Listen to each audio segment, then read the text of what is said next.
What's going on, everybody? I'm Tank, and this is another episode of Roadie Reactions. Get with this.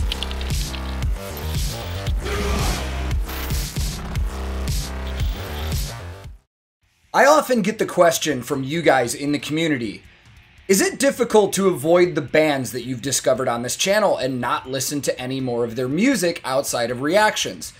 And the honest answer is, yes, it's pretty freaking difficult, especially when I discover a band that I really like. But it's not impossible, and I'm pretty good at it. However, there is one band that I've failed miserably with, and that is Orbit Culture. I've done 3 reactions so far on this channel to their music, and I loved it so much that I went out and bought every CD and EP that was available, and I've pretty much listened to 99% of it already. I absolutely love them. They're one of my favorite bands that I've discovered from doing this reaction channel, and I owe that to a lot of you guys that were recommending them.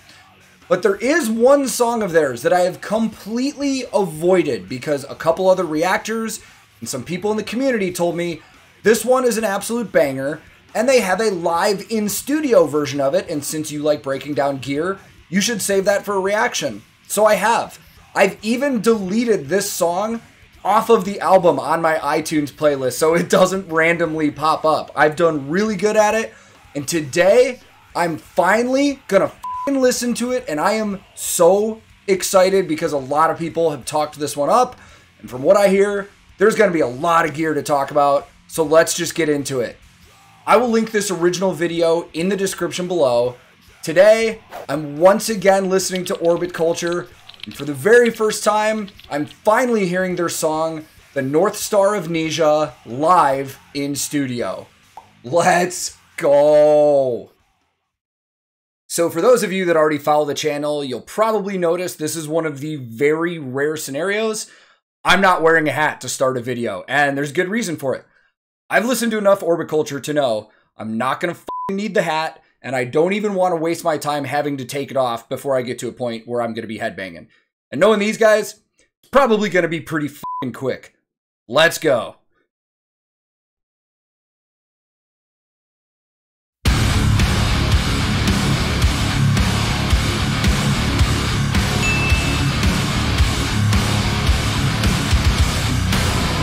Oh!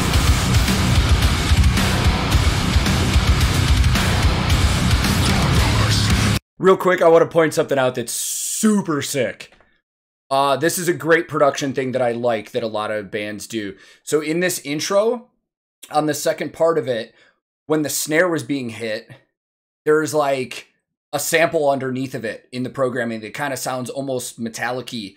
Kind of sounds like, you know, like a keg or a barrel being hit. Like, I'll point it out here, but really good touch. It drives home the intensity of it.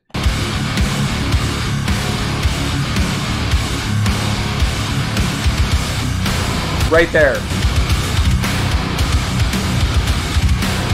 Oh!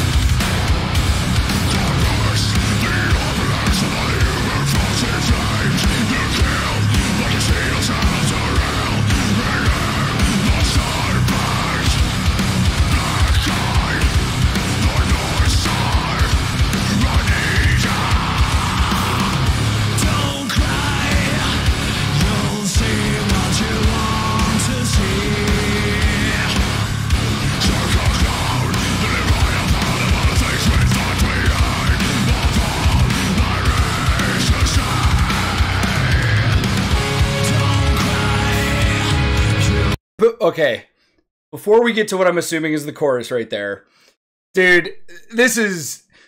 So, as I've said, I've listened to everything these guys have out, except for this song. So, I'm already really familiar with the sound. I pretty much knew what I was going to get, but everything they have, man, it's seriously... The first time I heard this band, I was blown away. And then I was even more blown away the second time because of how much I also liked it. It's like... This is the first time in a long time I've heard music where it feels like somebody crawled inside my head and wrote songs exactly to what I would like in metal. Like, everything about this band is what I love about metal. I can't pick out one specific person in the band and like praise them more than anybody else. This whole band is phenomenal together. I love Nicholas's voice. I love his screams and his growls. I love his cleans. That mix between like James Hetfield and Chuck Billy vocal sound he has is so rad for this music. Dude, it's hard not to headbang because I want to look around at all their gear, but I also just want to headbang my face off. We'll talk gear after we get a little further.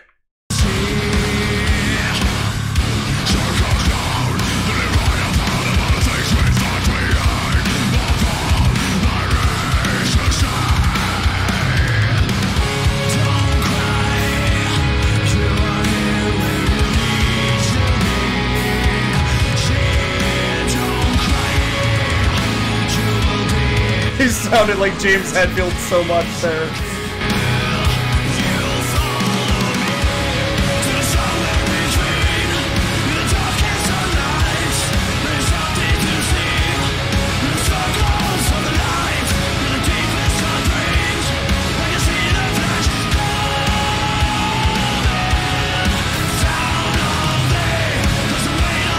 I'm gonna go back. I'm hearing a lead in there that's really cool, but I haven't seen who's doing it. I assume it would probably be Richard doing it. Let's find out.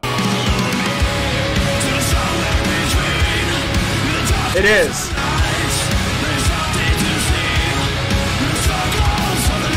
Oh my God, that's sick.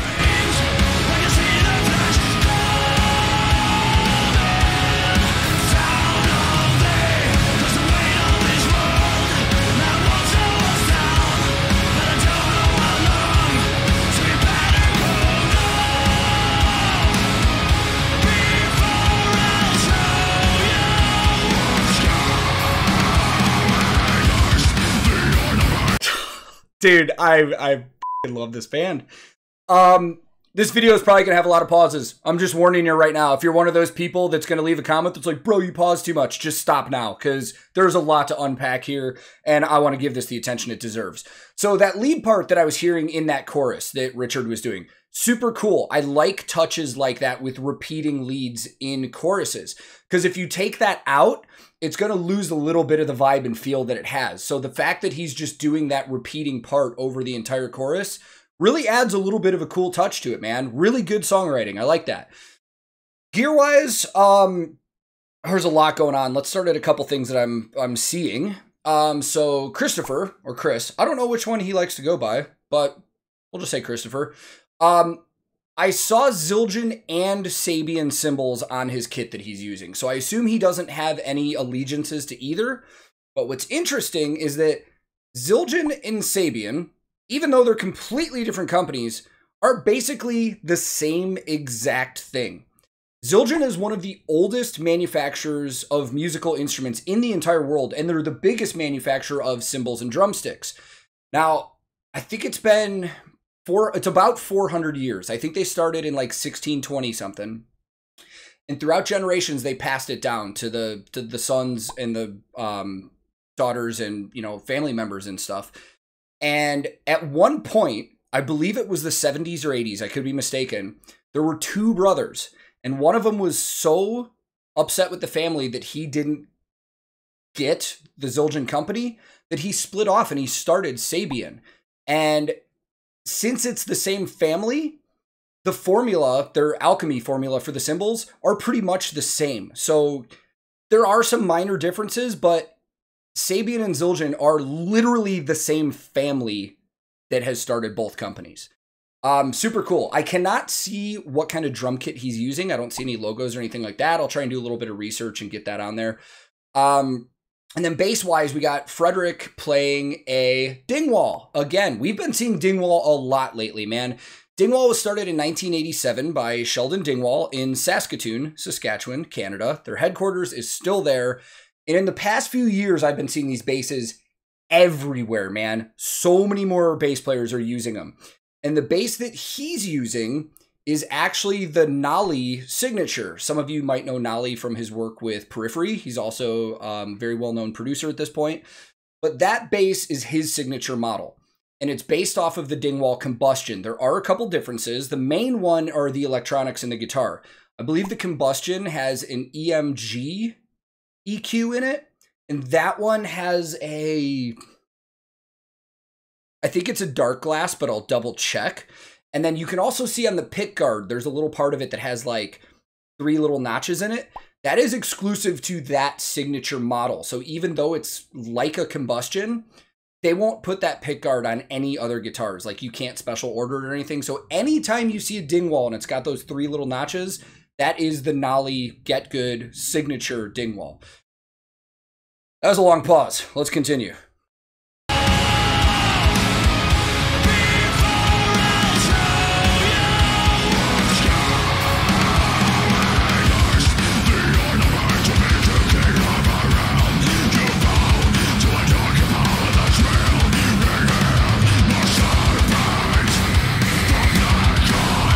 Oh, more electronics in there. Didn't repeat it though.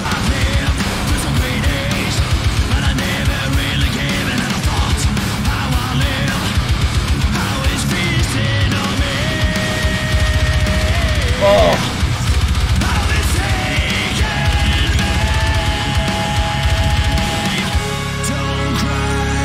There's that lead.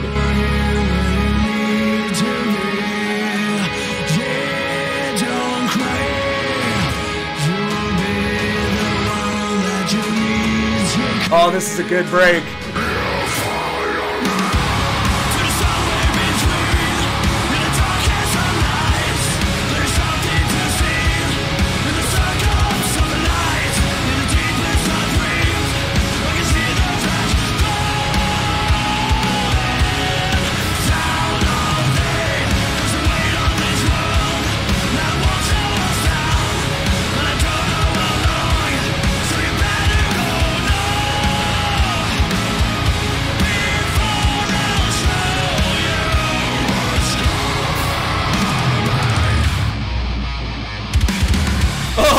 Before we get to whatever the f that's gonna be. So I was hearing another lead in there, and now I'm watching Richard's hands again, and I think he's actually playing something else, and that lead that I was originally hearing might be tracked. And I think we've also seen that there's some screams in there that are tracked as well, because Nicholas was off the mic and there was a scream in there. Now, let's talk about tracks for a second, because a lot of the times when people hear tracks, they immediately go to lip syncing and faking it, and they try and discredit bands when they hear the term tracks. Here's the thing. Tracks, when used like they are using it, they just add to the overall sound of the live show or the performance. They're basically just putting instruments and parts there with a computer that they don't have enough band members to play. So they're not faking it. They're playing. Nicholas is singing. They just have tracks running to make it sound more full.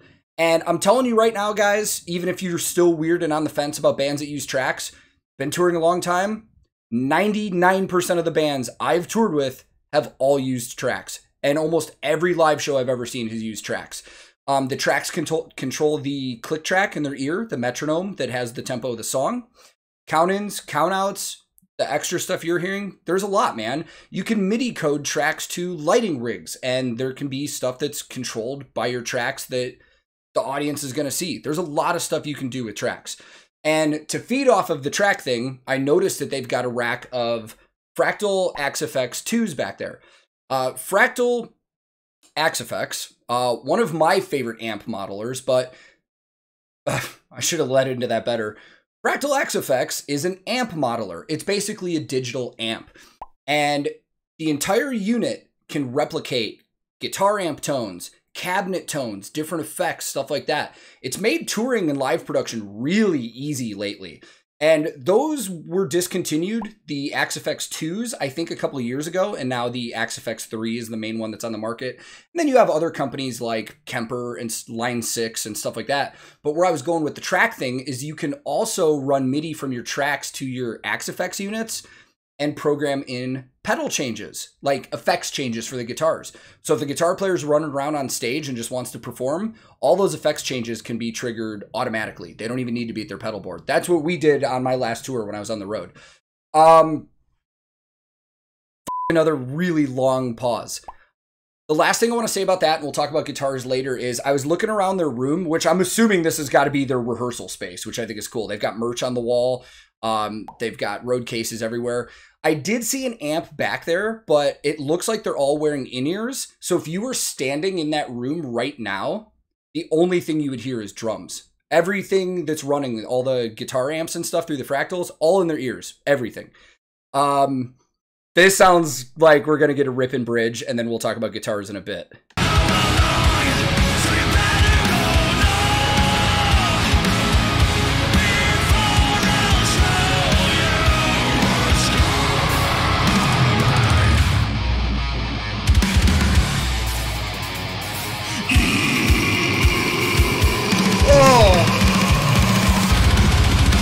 Oh my god!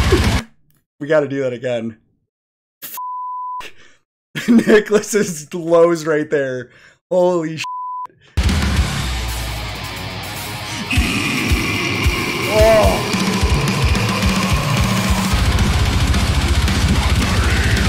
Holy shit.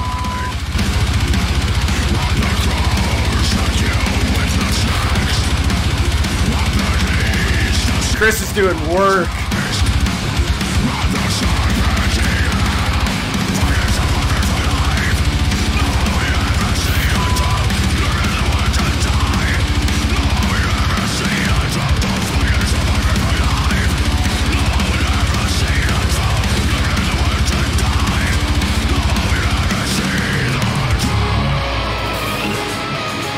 I am absolutely stunned right now.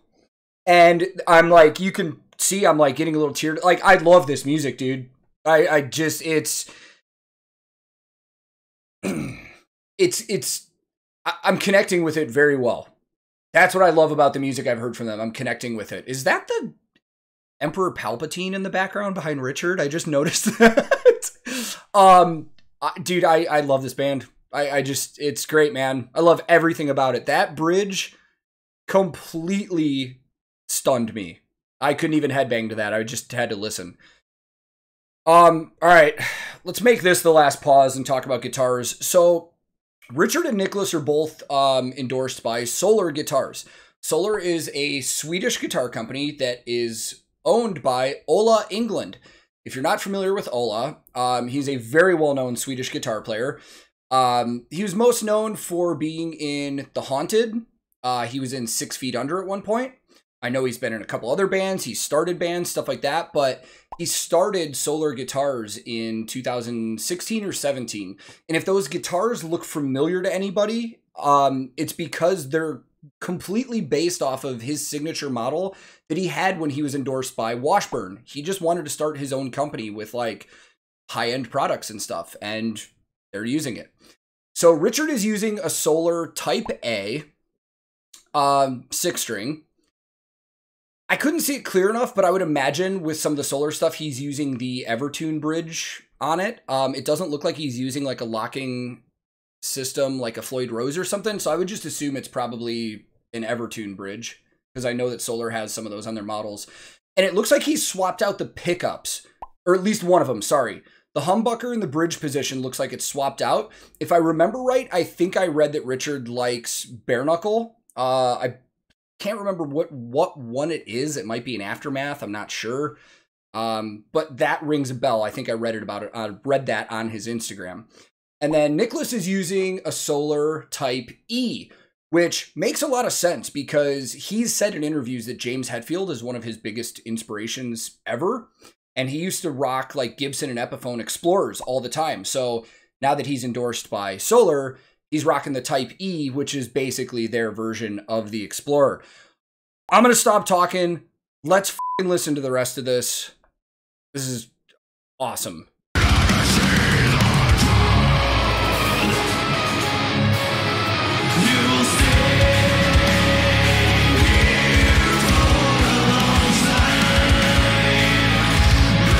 Oh, Chris looks wiped, but he's still going.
Oh, I just want to hear the ending again. Sorry.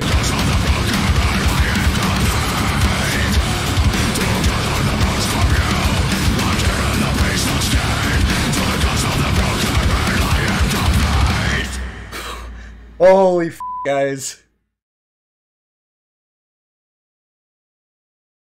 Let's go talk about it. I just noticed the time on that actual reaction piece. That was almost 20 minutes. That might have been one of the longest, most in-depth talking and reactions I've done on a song that was probably, I don't even know how long it was, 4 or 5 minutes. I'll have to double check, but dude, I can't get enough of this band, man. I think if I remember right, I read that they are working on new material right now, and I cannot tell you how excited I am to hear some of that when it finally comes out, man. I'm just gonna go nuts on this channel with new Orbit Culture music. One of the things I wanted to bring up was I mentioned a couple times how like gassed Chris looked while he was drumming. This is not easy, man, and it's really easy for people in the community and fans that are watching to judge musicians and compare them to other people. You get that a lot, man. You get people that ask you, who do you think's a better drummer? Who do you think's a better guitar player? The thing is, all these people and all these signed bands are incredibly, incredibly talented. And the point that I'm getting at is that Chris looks tired drumming like that. Every other drummer you watch is gonna look like that. That is not easy, man. And I've seen other people that are like, well, Joey Jordison and, you know, Dave Lombardo, and they do double bass like that too. Yeah, I guarantee you they're all tired as f, and they're pushing through it. I compare metal to like extreme sports a lot. Like I like metal for the same reason I like extreme and contact sports. It's brutal. It's like very primal. And with drumming in music like this, it's almost the same as that endurance with sports. Like you just have to grit it and push through it. And major props to him, man. He just flies through that kit. Everything these guys do, even the picking that they do on guitars where they're just constantly shredding like 16th notes and stuff like that. Dude, it's tiring. These guys are really, really good, man. And I hope they blow up by the end of this year like they deserve, because this band is really something, man. I'm telling you. And if you haven't gotten this album that this is on, which is called Nija, I would highly recommend it. It came out, I think, at the end of last year from Seek and Strike Records. It's absolutely phenomenal. I promise you, you will like it. Go support this band. Go watch these videos on their pages. Listen to their music. When touring starts again, go see them, because I'm going to be at their shows every time they're near here. So I'll wrap it up there, guys. This is going to be a long video, but I appreciate every single one of you guys that has watched. Thank you guys for telling me to wait on this one, because that was absolutely f***ing incredible. I absolutely loved it. I'm excited, if you can't tell. I'm so excited about this. And now I can actually listen to it at home, too. So thank you once again. If this is your first time here, feel free to click subscribe. I release new videos all the time, so if you turn your alerts on, you'll be notified the second new stuff comes out. If you liked this video, I would greatly appreciate the like, as it does help this channel. But if you disliked it, not a big deal, man. Thank you for watching this time. You're free to click dislike if you didn't like anything in my video. I'm also on a ton of different social media. I have a Discord server. I have a Twitch that I stream on. Sometimes it's games. Sometimes I just sit and talk to you guys. If you're interested in any of that, I'll throw the links in the description below. My handle on everything social media related is @TankTheTech. Thank you so very much once again for watching. I will be back very soon with another episode of Roadie Reactions.